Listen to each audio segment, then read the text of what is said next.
தூங்கிட்டு தான் இருக்கான். கூப்பிடலாமா? சரி கூப்பிட்டு போறீங்களா? கூப்பிடுங்க.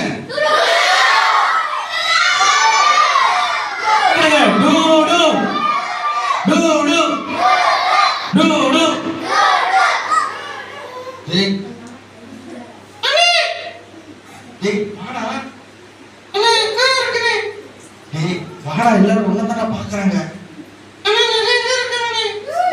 நிறைய பேர் இருக்காங்களா? இருக்காங்களா? அதுக்கு என்னடா வெக்கமா இருக்கா?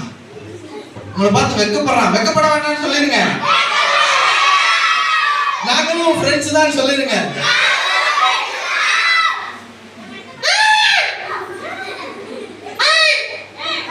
ஹாய் சொல்லிருங்க. சரி, டுடு எப்படி இருக்க? அப்புறம் என்ன இந்த பக்கம்